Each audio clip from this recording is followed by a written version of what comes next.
Hello everyone, we have a very special guest today, Air Marshal S.P. Dharkar, Air Officer Commanding-in-Chief, Eastern Air Command.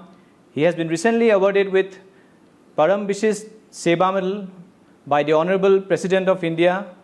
Air Marshal S.P. Dharkar is an alumnus of the Air Force Academy, Rashtriya Indian Military College Dehradun, National Defence Academy Pune, Defence Services Staff College Wellington, and Air War College USA. He has flying experience of over 3,600 hours on variety of fighter planes. He is also a qualified flying instructor, fighter strike leader, and instrument rating instructor, an examiner also. He has also been an Air Force examiner. During his illustrious career, he has commanded in frontline fighter squadron and fighter flying training establishment. He has also instructional experience in conducting professional military education at Defence Services Staff College and College of Air Warfare, Secunderabad. We are happy to have you, sir. And today we will be learning more about what the recent initiatives have been from Indian Air Force, more so in Eastern Air Command. And I would like to know from you, sir, how do you envision Indian Air Force in the recent rapidly evolving global security landscape? That's an interesting question. Well, firstly, thank you so very much for having me here. And let me jump right into what you mentioned. You and our viewers are also adequately aware that the global landscape itself is evolving at a very fast pace, whether it is because of technology or whether it is simply because of geopolitical developments all across. But it's a continuously changing landscape. And if you look at what happens here in our neighborhood, we are also not isolated from what is happening all across the globe. And we face all various kinds of challenges, whether it comes through from just the security environment, or whether it comes as a result of food security, climate and weather change, and all around. Add to it in terms of human migration and exodus from some difficult spots across the globe. All in all, we are in a very challenging set of circumstances in very challenging times. And here, as you can see in Eastern Air Command also, we have some of these that manifest themselves almost on a regular basis, even in this particular area of responsibility of the EAC. Let's start with just the basics. Given the nature of terrain that we have here, given the fact that Eastern Air Command is bound by 5 different countries, and the fact that we have terrain starting from the coastline near Kolkata, all the way up to heights of more than 20,000 feet across the Himalayas in the north, we have an entirely varied plethora of challenges that we face here. The Brahmaputra Valley, as you are well familiar, has always been experiencing the result of weather phenomena, and floods, etc. are very common here. Add to that landslides that take place in the mountainous regions, and you have different challenges of all kinds. Thank you, sir. You have mentioned the measures that have been taken. And can you just mention a few initiatives that has been taken in Eastern Air Command, particularly for increasing the capacities and the readiness of Indian Air Force? Well, you would notice that infrastructure development in the northeastern region, in these 8 states, has been relatively slow, at least in the 20th century. With the 21st century and the recognition that of the importance that this particular landmass has, of course, infrastructure development here has started off at a much more accelerated pace in the recent 2 decades or so. Out of that also, even before that, we have a situation now where the Air Force here has been providing significant service to the population here even prior. And that has only continued to increase with new assets that we have, as also with some new initiatives that have been taken both at the Air Force level as well as, more importantly, from the government. Whether it be in terms of the nature of connectivity that we have here, and when I talk about connectivity, it's about road and rail infrastructure that is increasing at a rapid pace, or whether it is about connectivity in terms of networking and bringing them onto the communications map. All in all, there have been significant developments here. If you look at the number of airfields and airports that have been opened, the possibility of more helicopter services, and simply the reach that the Air Force is providing to various isolated portions in this particular landscape, we have been contributing significantly in that regard. Sir, you have been an inspiration for the youths here. So can you just mention a few inspiring events in your life which has helped you in your leadership philosophy, sir? Well, that's an interesting question. I've been in military uniform from the age of 11 when I joined the RIMC in 1976. From then on, actually, it has been a rather exciting ride. And in terms of inspiring experiences, I guess I've been most inspired by my instructors all the way till I got commissioned. And thereafter, I have been touched by a number of leaders at various levels who've taught me along the way about what the military was all about. And I guess that in itself was an inspiration of sorts.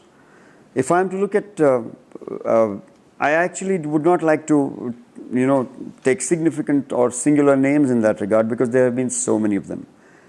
But in terms of inspiration, I guess what really inspires us is what you see in terms of raw courage, exemplified by so many of our seniors and so many of our colleagues who've fought through all kinds of really difficult odds and at times made the supreme sacrifice and yet have done it almost smilingly. I guess that is what inspires us to go on. And in that regard, I guess that is what continues to inspire the youth that join, those that are around, and including, I expect, those that are going to join us in the future. Okay, sirs, you have already mentioned about the bordering countries that Northeast shares. Most of these are porous boundaries. So can you just mention few initiatives that have been taken to significantly improve the security situation in the region?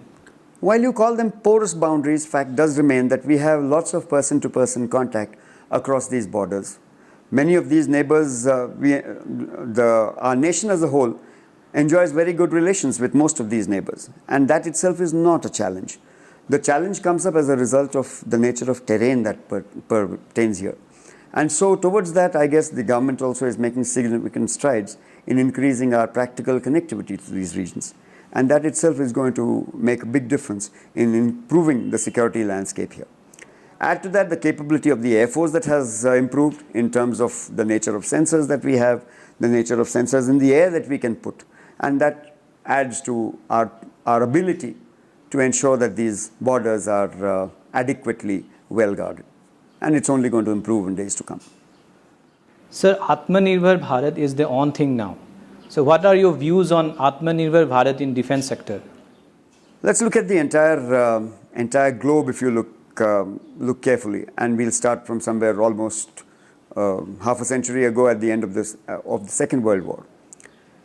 When you start looking at the developed countries of today, they've got here as a result of their having developed their own capabilities, both in terms of technology, design, and manufacture. Anybody who does not achieve Atmanirbharta in this regard lays open the opportunity for a different nation to direct as well as control its entire panoply of events, whether it be on internal matters or external. Which means then that if we hope to achieve practical, true independence, Atmanirbharta is of essence to us. Yes, within that, the ability to quickly leapfrog and catch up with much of the rest of the world, or at least the rest of the developed world, in managing to achieve technological capability is an important part also, towards which some amount of sourcing from outside, transfer of technology, transfer of manufacturing technology, a little bit of assistance in research and development, and then followed by practical manufacturing and own development, I guess is the way to go. And that is what the government also is focusing on. So if you look at the recent initiatives in terms of increasing the defense corridors, defense manufacturing, research and development, I guess all that push will place us correctly on that map in the next 2-3 decades or so. And I think that is the way to go. Sir, you have correctly mentioned most of the things. So do you feel that Atmanirbhar initiatives of India will impact on the arms import also? Oh, without a doubt.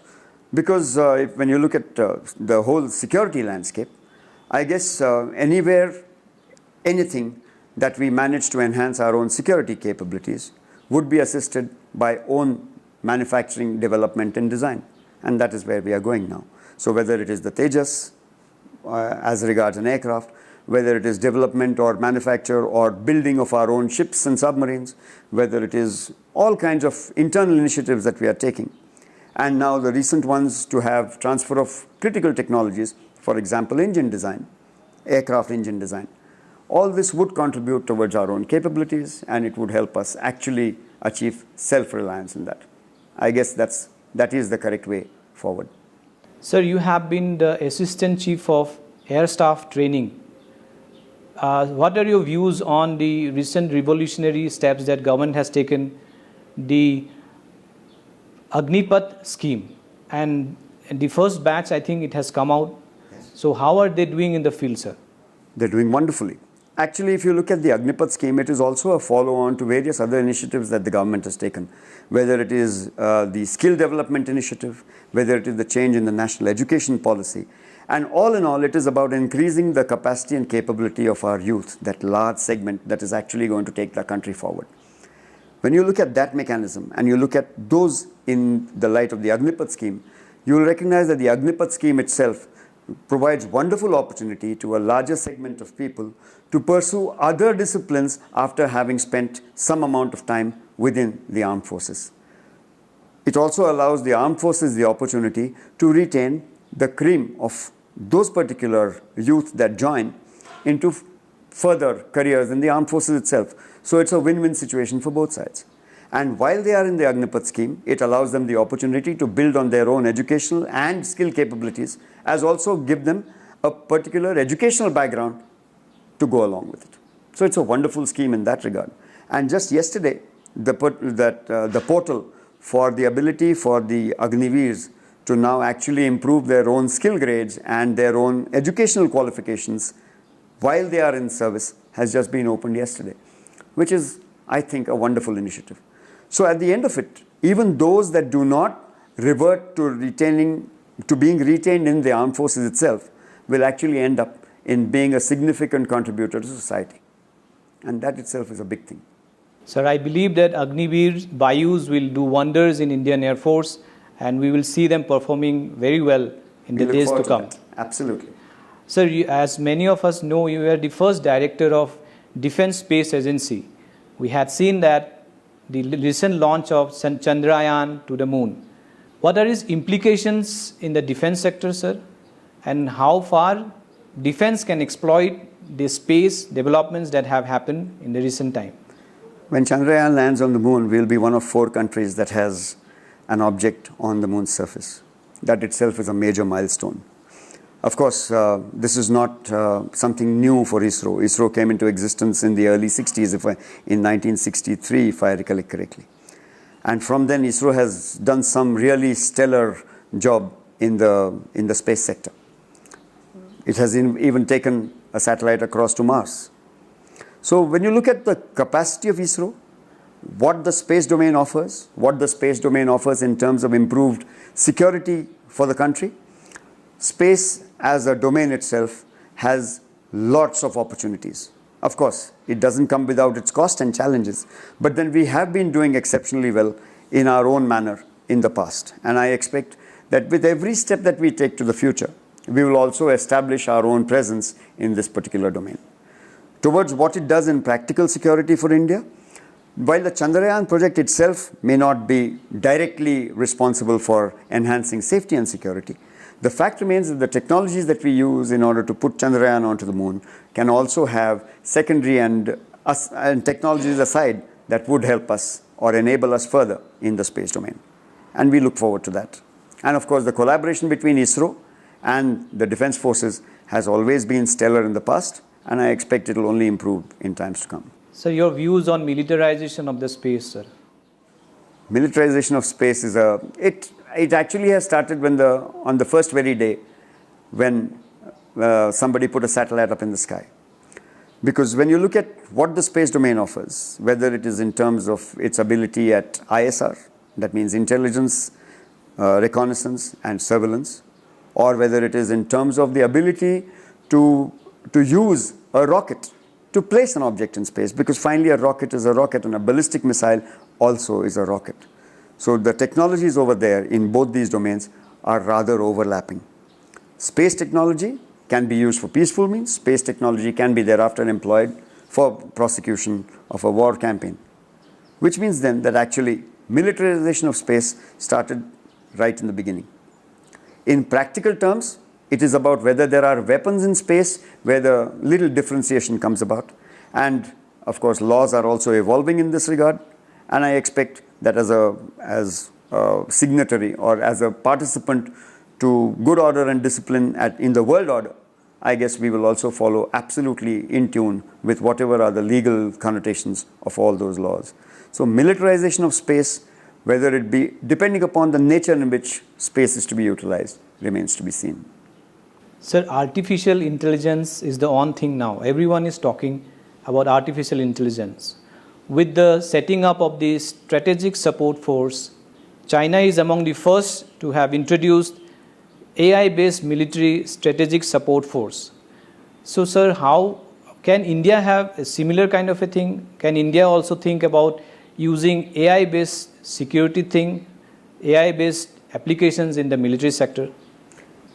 Some of these new technologies, whether it be AI or machine learning or quantum, these are evolving technologies. Technology is evolving at a very rapid pace. India cannot afford to be left behind any which way. But are we there yet? In the sense, would we today have some kind of artificial intelligence-based decision-making matrices? Probably not. Will we be going there? Possibly yes. But can I give you a definitive answer as to when we would get there? Is a very difficult question. I'm not really certain we'll go there. But in its own manner, every method in which we involve more and more computerization, more and more data management in the defense forces itself is in its own way contributory to improved decision making. And the amount of importance given to automated decision making, to decision enabling, is where the differentiation comes up. No matter how you look at it, there is always an incremental amount of automated suggestion, if not decision making, in every process that is now being built. And as we go on, I'm sure at some stage, more and more automation will be seen in this regard. And towards that, I'm very confident that we will also be probably going along the same route, at least sometime in the future, if not tomorrow. Thank you, sir. So, sir, your views on combat drones, swarm drones, or MQB-9, as you say, or kamikaze, sir? What are your views, sir?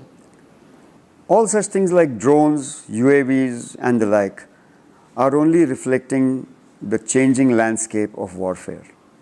Wars and warfare has been evolving. If you look at the war starting all the way from the Iraq war, none of them have actually followed what was expected.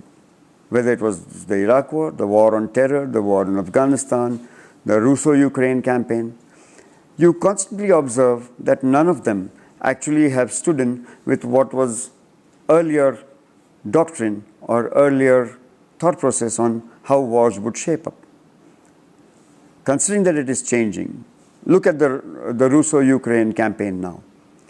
We are now in the month of August of 2023, and it all started in February of 2022. One had expected that wars in a modern day would be short. This is by no means short. And when you look at the nature of warfare itself and the kind of technology that is being used to proliferate the campaign, it is also constantly evolving. So UAVs, drones, unmanned vehicles of all nature, whether it is in drones being deployed from aircraft, whether it is swarms of drones, it all is constantly observing evolution.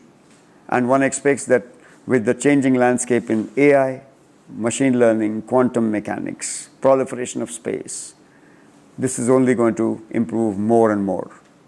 It's going to change. Drones, swarm drones and all that is going to remain a challenge. It's going to become more and more a challenge as we go on. And yes, the armed forces are seized of the matter. The government is seized of the matter. And we are also making our own initiatives in terms of utilizing such capabilities as also building capabilities to prevent their outright use by an adversary. And I guess this kind of a cat and mouse game will continue to grow, it will continue to evolve, and we'll have to simply stay in tune with the times in order to ensure that our own capabilities are adequately matched up. Sir, the government has also brought about various regulations in terms of using drones by the civilians. But still, do you feel that there are more to be done because there are threats while using drones where people should not use drones? I shall answer that question as a yes and no. You would have, at some gathering, maybe at a wedding, you would have seen that there's a drone camera being used to capture images of the wedding. That drone camera itself has a small payload of a camera, maybe just about 200 grams of a camera. But the fact remains that that drone, if flown by the same person without the camera, with a small device attached to it, which can thereafter be flown in an area where it is not to be flown, can happen without too much of oversight or control. So yes, legislation is important. More importantly, enforcement and ensuring that whatever legislation is made is being exceeded or adhered to is the important part. And towards that, like I said, everybody from local law enforcement to the armed forces come into play over there. And it has to be by good collaborative action that we will have to look at how to prevent the incorrect use of such new technologies to ensure safety and security. Sir, initially you have mentioned about the youths of the Northeast. So for the youths of Meghalaya, what will be your message for securing a bright future in Indian Air Force? Okay, as regards the youth of Meghalaya joining the armed forces, having been here now for some reasonable amount of time, it is my firm belief that the typical youth in Meghalaya, and that includes boys and girls, are a very confident lot. They are extremely good at communication, they are outgoing, most of them appear to be in exceptional health, and that itself, I guess, makes them prime candidates for good service and good capabilities in the armed forces. And given the opportunities that are available now, given the fact that infrastructure is developing, that there is enough outreach in terms of education and the like, I am confident that they will make use of such opportunities, and we will see more and more of them in the armed forces in times to come. Sir, your views on the readiness of in armed forces, in all the three branches of the armed forces. Your views, sir. Readiness, we are always ready. Okay, sir. Sir, the aerial display of Indian Air Force is a major attraction in this region. Sir, any plans for aerial display in this region? Definitely. What we have in mind at the moment is we shall just wait for the monsoons to get over, and we would definitely be doing something. In fact, we are looking forward to doing at least a small display in the next 2-3 days right here over Guwahati and over Kokrajhar, alongside the inaugural matches of the Durand Cup, which is also being hosted by the services in this region. Sir, what will be your advice to the Indian Air Force young officers who are dreaming to become the leader in the Indian Air Force? The armed forces have a very steep pyramidal structure. So my advice to young officers is rather simple. It is in 3 parts. 1 is work hard, stay focused, and don't stop learning. Sir, your message for Har Ghar Tiranga campaign, sir. Do I strictly have a message? I don't really have a message, but if you go back to when we were children, I'm certain when we went around on Independence Day or Republic Day, waving the Indian flag, it really felt good. I'm certain this Har Ghar Tiranga campaign actually builds on that kind of the feeling that we got at that time. And it allows every citizen of this country to feel proud about the flag, to feel proud about the country. And it evokes all kind of patriotic feelings when people have this opportunity. So I'm certain it allows us to feel today something that possibly we felt only on Independence Day or Republic Day in olden times. And I'm so certain that it provides much greater patriotic fervor today than in the past. The government is going to celebrate the campaign Meri Mati Mera Desh. Sir, your message on this campaign, sir?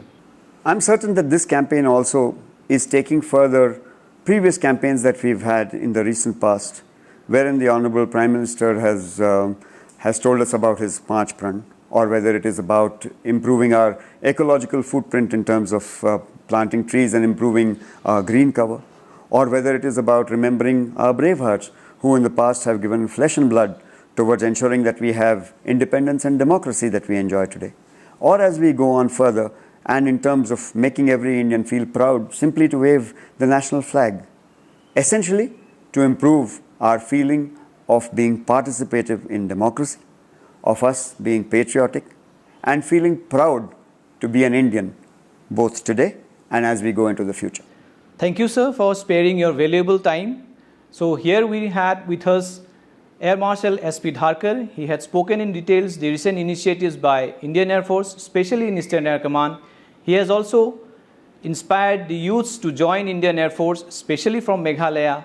He has also spoken in details about Atmanirbhar Bharat, Agneepath scheme, and we hope that we will be meeting again, sir, for getting more insight into the new initiatives that the Indian Air Force will take in the days to come.